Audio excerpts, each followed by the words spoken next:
खबर भगवानपुर से। बता दें कि मुद्दा बेहद पेचीदा और गंभीर है, शिक्षा महकमे से जुड़ा है। साथ ही बाल संरक्षण आयोग और स्वच्छ भारत मिशन को पलीता लगाते साफ देखा जा सकता है। दरअसल खबर हरिद्वार जिले के भगवानपुर क्षेत्र के गांव खेड़ी शिकोपुर के राजकीय इंटर कॉलेज से है, जहां पर छात्रों से खाना बनवाया जा रहा है। तस्वीरें मीडिया के कैमरे में कैद हो गई। और दूसरा मामला भी इसी कॉलेज से है, जहां एक तरफ खुले में शौच कर पूरी तरीके से पाबंदी है। हर जिले के अधिकारी लिखकर दे चुके हैं कि उनके यहाँ अब खुले में शौच नहीं किया जाता है, लेकिन हमारी पड़ताल में जो सामने आया वो काफी चौंकाने वाला है। तस्वीरें आप लोगों को जो दिखाई दे रही हैं, सरकार की तरफ से 4,50,000 रुपए का शौचालय बनाया गया है, लेकिन उस शौचालय पर बालिकाओं की जगह गुरुजनों का ताला लगा हुआ है। बालिकाओं का जो शौचालय है उसकी हालत इतने बदतर है कि पल भर भी वहां खड़ा होना संभव नहीं है। बदबू और गंदगी से भरा पड़ा है शौचालय। स्वच्छ भारत मिशन का मुंह चिढ़ा रहा है। इस बारे में मौजूद अध्यापिका से जब पूछा गया तो उन्होंने कहा है कि सफाई करनी नहीं आती है, जिस कारण हालात बद से बदतर होते हुए नजर आ रही हैं। तारे सामने है, हमने भी आगे देखा। आज कहने को तो बहुत सफाई है, आज जो देखा तो हमारी भी होश उड़ गई देख कर। बहुत गंदगी, जबरदस्त गंदगी। और एक जो कमरा था यहाँ खड़ा कर रखा 4.5 लाख रुपए में। ये 1 लाख रुपए का काम है, शिक्षा विभाग से हुआ है। जो इष्टतरा होगा और जो बच्चे में जाओ खेतों में, इनका बिल्डिंगों का क्या फायदा। शिक्षा का जो अपना मद है उसमें बहुत पैसा है और पता नहीं हमें कहाँ बंदर बांट हो रहा। इसमें प्रधानों को तो अलग कर दिए थे। अब ना तो कोई मास्टर जो है प्रधान से पूछे क्या करना क्या नहीं करना। अगर आगे प्रधान ही अपना आप देख ले तो है, नहीं तो मास्टरों को तो सरकारी नौकरी मिल रही। और जो है उनका शिक्षा का अपना मद, अपने मद से वो कार्य करा रहे, अच्छा करा रहे या मंदा करा रहे। आकर बात करें तो वो यूँ कहें कि प्रधान जी आपको क्या मतलब है। मैंने सर्वे करा, मैं इससे पहले भी आके हिदायत करके गया था, पर कैमरे के सामने नहीं करी थी। मैंने कहा था भाई अगर हमारे माध्यम से कोई सफाई कर्मी आप रखना चाहो, वैसे तो ग्राम पंचायत में कोई सफाई कर्मी होता नहीं, लेकिन हमने कहा भाई चलो अपने निजी मदद से हम कोई सफाई कर्मचारी। भगवानपुर से खबर है, जहां शिक्षा महकमे का खास कार्यक्रम प्रवेश उत्सव जो उत्तराखंड प्रदेश भर में सरकारी स्कूलों में इस मकसद के साथ मनाया गया कि अभिभावकों और दाखिला लेने वाले छात्र छात्राओं का हौसला अफजाई हो सके।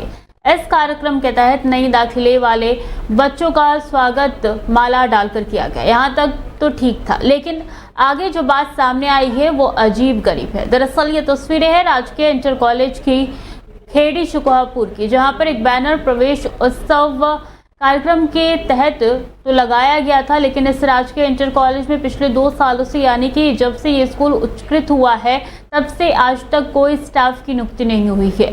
सोचने वाली बात यह है कि आखिरकार जब स्टाफ ही नहीं है तो फिर इस कार्यक्रम से यहाँ क्या साबित करना चाहते हैं। हालांकि इस बारे में हमने छात्र छात्राओं से बातचीत की, जिन्होंने बताया कि स्टाफ की नियुक्ति ना होना उनके लिए बड़ी समस्याओं से दो चार होना है। 8 से 20 किलोमीटर तक कोई दूसरा सरकारी कॉलेज नहीं है और सड़कों की हालत खस्ता हो रखी है, जिस कारण उन्होंने मांग की है कि जितना जल्दी हो सके स्टाफ की नियुक्ति की जाए। नाम अलीशा है, मैं 10th क्लास में हूँ। जैसे कि आप सब जानते हैं यहाँ पर 10th क्लास तक ही है। अगर यहाँ पे 11th का स्टाफ आ जाए तो हम यहाँ से कहीं और ना जाएं, तो यहाँ पे 11th का और 12th का स्टाफ आ जाए तो यहाँ अच्छी पढ़ाई हो जाएगी। यहाँ की सड़कें हैं टूटी हुई है, वो भी सही हो जाएगी, तो हमें कहीं और नहीं जाना पड़ेगा, यहाँ पे पढ़ाई हो जाएगी। 11th 12th का स्टाफ आ जाए। देखिए, मेरे संज्ञान में ये नहीं है कि हरिद्वार जनपद में ऐसा कोई विद्यालय है जहाँ खेड़ी शिकोपुर है, राजकीय शिकोपुर में इंटर कॉलेज खेड़ी शिकोपुर में स्टाफ नहीं है। मैं जो भी आपने मुझे बताया है, मैं ये जो है ये आगे जो है हायर अथॉरिटीज के संज्ञान में इस बात को लाऊंगी, ताकि जो है अगर इस तरह की वहाँ समस्या है तो उसका निराकरण किया जा सके। 2023 में उच्चीकृत हो गया था ये विद्यालय, GIC हो गया था, लेकिन अभी तक यहाँ पद सृजित नहीं हो पाए, जिसके कारण यहाँ स्टाफ नहीं आ पाया। जितनी जल्दी पद सृजित हो जाएंगे उतनी जल्दी स्टाफ आ जाएगा, जिससे सभी पूरे बच्चों को सहूलियत हो जाएगी और गाँव वालों को भी सहूलियत होगी। अधिकारी क्या कह रहे हैं? सर कोई संज्ञान नहीं, हमारे पास तो जो प्रिंसिपल साहब थे उन्होंने पत्राचार भी और गदरपुर के महतोश मोड़ बाजार में हुई अचानक फायरिंग के बाद क्षेत्र में हड़कंप मच गया। सुबह करीब 9 बजे एक युवक ने 2 युवकों पर तमंचे से गोली चला दी। पीड़ित नरेंद्र सिंह ने बताया कि वो उत्तर प्रदेश के बिलासपुर तहसील के बरखेड़ा गांव का रहने वाला है। वो अपने एक परिचित के साथ सुबह गदरपुर की तरफ आ रहा था, तभी उनके ही गाँव का एक युवक पीछा कर रहा था, जो कि पूर्व में रंजिश रखा था। उसे महतोश मोड़ बाजार पर रोकते ही दोनों पर फायर कर दिया। गनीमत रही कि दोनों लोग सुरक्षित हैं। हमारे पास 112 के माध्यम से आज सुबह सूचना आई थी कि किसी व्यक्ति द्वारा महतोश मोड़ के पास फायर की गई है। इसमें तुरंत पुलिस मौके पर पहुंची तो वहां पर हमारे पास जो भी सूचना आई है, जो हमने तथ्य इकट्ठे करे हैं कि इसमें प्रारंभिक तरह से ऐसा लगा है कि फायर हुई है, लेकिन पुलिस अभी इसमें जाँच कर रही है। इसमें अभी तक हमारे पास कोई तहरीर नहीं आई है, लेकिन जैसी तहरीर आएगी। हल्द्वानी से खबर है, जहां पुलिस ने नकली शराब के अवैध कारोबार पर बड़ी सफलता हासिल की है। कोतवाली, हल्द्वानी और एसओजी की संयुक्त टीम ने 2 तस्करों को गिरफ्तार किया है, जिनके पास से भारी मात्रा में नकली शराब और संबंधित उपकरण बरामद किए गए हैं। यह अभियान एसएसपी प्रहलाद नारायण मीणा के निर्देश पर अपर पुलिस अधीक्षक प्रकाश चंद्रौन, क्षेत्राधिकारी नितिन लोहनी के पर्यवेक्षण में चलाया गया है। अभियान का नेतृत्व प्रभारी निरीक्षक राजेश कुमार यादव और एसओजी प्रभारी रंजीत राठौर ने किया। इसमें सूचना मिली थी कि राजपुरा क्षेत्र में स्कूटी के माध्यम से इस तरह से नकली शराब का सप्लाई की जा रही है। इसमें एसओजी ने बहुत अच्छी सुरंगी पताराशी करते हुए पंचायत क्षेत्र में दबिश दी हल्द्वानी पुलिस के साथ, और उसमें 40 लीटर नकली शराब, इसके साथ साथ 20 लीटर स्प्रिट, अन्य उपकरण और आबकारी विभाग की जो फर्जी सील्स थी, ये सारी बरामद हुई हैं। अब इसमें जो 2 लोग गिरफ्तार हुए हैं, इनके साथ और लोग भी हैं। ये मूल निवासी बरेली जिले के हैं और यहाँ पे ठेला करके कार्य करते थे। तो उसके साथ साथ घर में इस तरीके के कार्रवाई को अंजाम देते थे।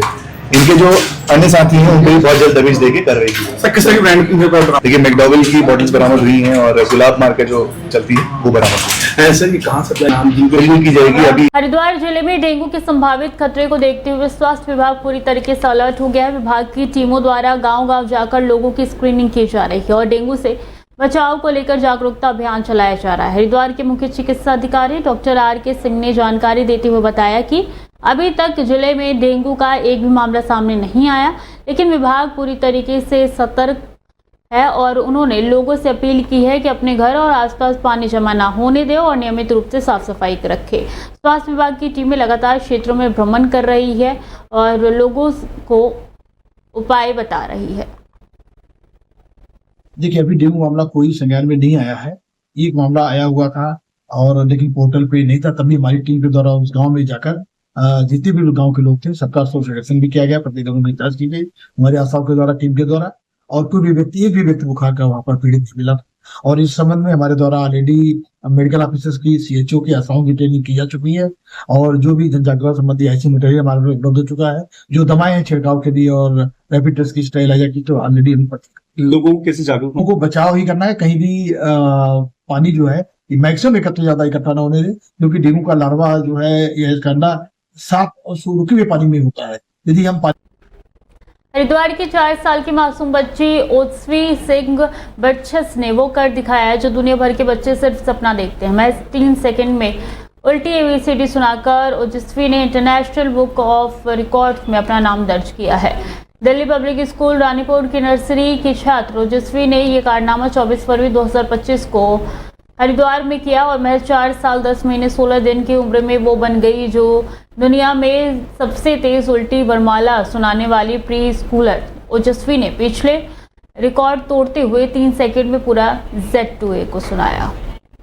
ओजस्वी का पिता होने के नाते मुझे आज बहुत खुशखबरी है कि ओजस्वी ने उत्तराखंड हरिद्वार का पूरा नाम रोशन किया है कि उल्टी ABCD जो बच्चे इस उम्र में अपने कपड़े लत्ते ढंग से पहन भी नहीं पाते हैं, इस उम्र में इसने ये कारनामा करके सिखाया है और अपना पूरे हरिद्वार का नाम रोशन किया है। मैं इसके लिए बहुत शुक्रगुजार हूँ और आशा अपेक्षा करता हूँ कि मुख्यमंत्री जी और बाकी सभी लोग।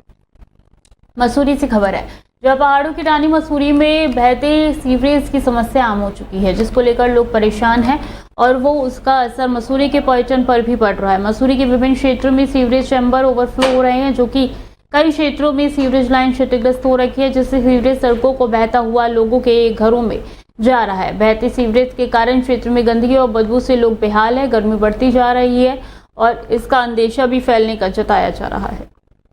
आरके बंदर रोड पर 24 घंटे सीढ़ी रहता है। मेरा घर किंद्रेज में है। मैं देखता हूँ कि एक दिन खुलता है, दूसरे दिन सीढ़ी रहता है, बदबू फैलती है। और मोमी बाग में जब हम पैदल चलते हैं तो गाड़ी के छींटे हमारे ऊपर पड़ते हैं।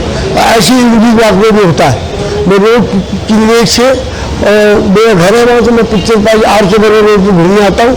और 3-4 जगह पर जो है सड़क पर सीढ़ी ना रहे, बदबू फैलती रहती है। 24 घंटे बदबू आती है। जैसे डबल ट्री होटल के बगल में, बसंत पैलेस के बगल में 24 घंटे बदबू चलती है। इसी रहा तो मसूरी की बीमारी अवश्य फैलेगी। और ये जो है कि बहुत दुर्भाग्य है मसूरी का कि ऐसी गंदगी फैल रही है। रुड़की में बाइक सवार बदमाशों का आतंक देखने को मिल रहा है। सीसीटीवी कैमरे में कैद हो गया। 2 महिलाओं से लूटा है मोबाइल और पर्स। बाइक सवार लुटेरों ने शहर में अलग अलग जगहों पर दिया है लूट की घटनाओं को अंजाम। सीसीटीवी कैमरे में हुई है कैद ये घटना और पुलिस महकमे में हड़कंप मचा है। गंग नहर कोतवाली क्षेत्र की घटना है। आने के बाद चीजें क्लियर हुई और जिस हिसाब से टप्पेबाजी की काफी महीना पहले भी घटनाएं हुई, उसमें वही लोग पकड़ में आए। वो लोग जो पकड़े गए उनका यही कहना था कि नशे के लिए या अपनी छोटी मोटी जरूरतों को पूरा करने के लिए वो लोग ऐसा काम कर रहे हैं। कोई ऐसा गैंग तो नहीं ओवरऑल रुड़की में है। तो 1-2 लोग अगर ऐसा कुछ कृत्यों में लिप्त हैं तो उनके खिलाफ हम कार्रवाई। रुड़की में एक बार फिर से लावारिस कुत्तों का आतंक देखने को मिल रहा है। एक दिन में 30 से ज्यादा लोगों को लावारिस कुत्तों ने काटा है। और इतना ही नहीं, सिविल अस्पताल में भी लावारिस कुत्ते घूमते हुए नजर आए। वहीं सिविल अस्पताल में एंटी रेबीज इंजेक्शन लगवाने वाली संख्या लगातार बढ़ती जा रही है। अस्पताल में कुत्तों के काटने के 65 से ज्यादा मामले एक दिन में सामने आए, जबकि हर रोज 50 से ज्यादा लोग लावारिस कुत्तों के काटने से पीड़ित है। वहीं रेबीज इंजेक्शन लगवाने पहुंच रहे हैं। लोगों ने नगर निगम से लावारिस कुत्तों से निजात दिलाने की मांग की है। एबीसी सेंटर का जो हमारा टेंडर है, टेंडर खोला जाना है, क्योंकि ये समस्या बड़ी है कि कुत्तों के द्वारा जो लगातार नगर निगम क्षेत्रों में जगह जगह डॉग बाइटिंग की जाती है और लोगों की शिकायतें भी आती रहती हैं और समस्या भी बड़ी है। तो इस संबंध में उसके निजात के लिए जो हमारे कंपार्टमेंट वगैरह बनने हैं और उसका टेंडर डाला गया है और टेंडर खोलने की अवधि आ गई है। और इस समय चूंकि ठेकेदारों का रजिस्ट्रेशन चल रहा है, जिसकी प्रक्रिया 2-1 दिन में पूर्ण होने वाली है। जैसे ठेकेदारों का रजिस्ट्रेशन। उत्तराखंड के रुद्रपुर से अहम जानकारी निकल के सामने आ रही है, जहां इंदिरा चौक पर बनी सैयद मासूम शाह मियां की मजहर को प्रशासन ने रातों रात जमींदोज कर दिया। भारी पुलिस सुरक्षा के बीच में प्रदेश की धामी सरकार का बुलडोजर सड़क के बीच में आ रहा मजार जो था वो अब उस पर चला है। प्रशासन ने रातों रात सारा मलबा हटाकर जमीन को सफाचट कर दिया। तस्वीरों में आप साफ तौर पे देख सकते हैं कि किस तरीके से प्रशासन ने बड़ी कार्रवाई की है। ये पहले की तस्वीर भी है, जिसमें पहले यहाँ मजार हुआ करती थी और अब मौके पर समतल भूमि नजर आ रही है।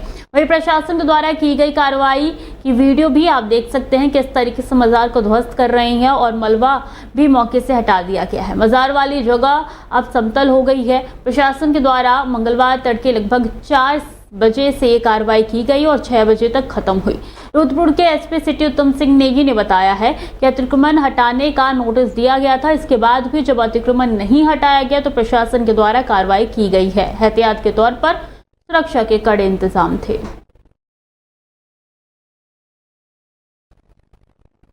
टेरी से खबर है, जहां प्रथम विश्व युद्ध में अदम्य साहस का परिचय देने वाले 39वें गढ़वाल राइफल की 2री बटालियन में राइफलमैन रहे वीर गब्बर सिंह नेगी के जन्मदिन पर सोमवार को चंबा बाजार टिहरी गढ़वाल में भव्य सम्मान समारोह आयोजित किया गया। इस अवसर पर मुख्य अतिथि centre commander Garhwal rifle regiment केंद्र ब्रिगेडियर विनोद सिंह नेगी द्वारा राइफलमैन गब्बर सिंह नेगी वीसी स्मारक में पुष्प चक्र अर्पित कर सलामी देते हुए श्रद्धांजलि दी गई।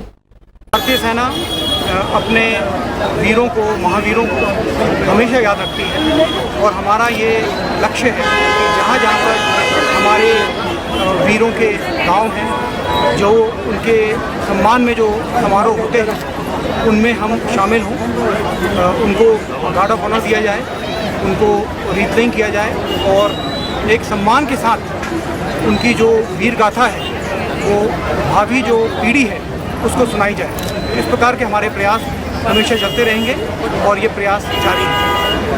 सेना में भर्तियों का जो तरीका है मामूली और आजकल भर्ती